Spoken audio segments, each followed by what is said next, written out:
It's my summer meringue roulade. Your dad's speciality. It certainly is. He loves it, you know.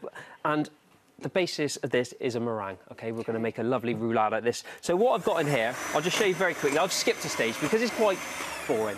You don't want to see me whisk up for a good 5 minutes. This is the exciting stage. Exactly. Right, a great tip for meringues. A really nice clean bowl. Yeah. OK, you want to make sure there's no grease in it. Egg whites at room temperature. So you start with that. Not straight out of the fridge. No.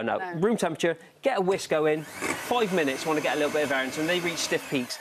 Then what you're going to add into that is your sugar. So I've got caster sugar. I've also got a teaspoon of corn flour there, which gives it a little bit of chewiness, you know, what I think all meringues benefit from. So what you do at this stage, give that a little bit of a mix, and then gradually you just want to add the sugar as you're whisking, OK?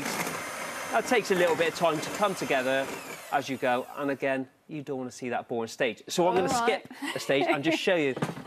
Look at this beautiful, rich, shiny meringue. Glossy, yeah. A way that you can tell whether it's ready, you just rub a little bit between your fingers. If you can feel any grains of sugar, then keep whisking, OK? You want to be really nice and smooth.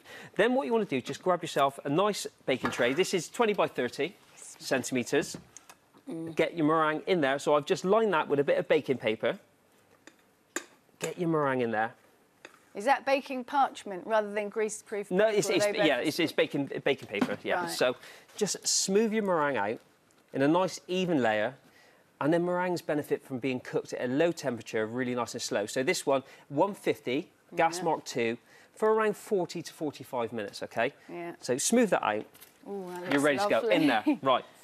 I've never made a meringue, you know. Oh, do you know what? It's one of those once things. you start doing it and you get the confidence, it's dead simple, OK? So when it comes out of the oven, get it out of the tray, let it cool down a little bit, then just take out the tray, pop it on to a board with a little bit more baking paper on, OK? This is really going to help you. Yeah. I did miss a step earlier on, right? So you what have you slap done? on the wrist. I've got some chopped nuts. Absolute kind of, you know, if you don't want them, don't leave them off. But scatter those over the top before they go in the oven. Oh, right, OK. A lot of people wouldn't want them anyway, so don't worry. Yeah, exactly. We didn't want them at that stage. But I've got some on this underneath. So this is our meringue. And you can see it's lovely, kind of soft, but it's also got that little bit of crunch. Yeah. So here I've got some whipping cream, just whipped up. Got a little bit of vanilla extract in there. Oh, nice. Now, you can use, you know, fresh vanilla pod if you like. Yeah. But just that little bit of vanilla in there just works really, really well. And again, just spread out that cream. You know what I mean? It always looks absolutely amazing at this point. Now, if you wanted a lighter option, you could use a little bit of Greek yogurt or just bulk it out with a bit more fruit. You can forgo the cream element of this if you like. But the lightness of the cream complements the meringue, doesn't it? Rather than a gloopy old Exactly. This dessert works because of all the balance, you know, you've got the sweetness, you've got the richness of the cream, and then you've got the sharpness of the fruit. Now, I'm actually using strawberries and raspberries because I think they're just the perfect combination. But, you know, I mean, we've got loads of fruit coming into season, so blueberries, you know, you've got blackcurrants. Go out with your kids, picking the blackberries, you know, use whatever you like. Now, I've got a great tip for hulling strawberries. OK, it looks a little bit strange. Instead of getting a knife and chopping the whole lot off, grab yourself a straw, OK, stick it in the bottom, and then just push it up through. Oh, it's like magic! It's like a little palm tree. Right, and there's your strawberry, all done and dusted. You can get your kids busy doing that. That is a revelation. You can have a little go, because I'm going to need a few more of those. I'll probably mess it up. Oh, gosh, so here we go. I'm just going to scatter my raspberries and strawberries. My strawberries collapsing! Oh, gosh, look! Oh.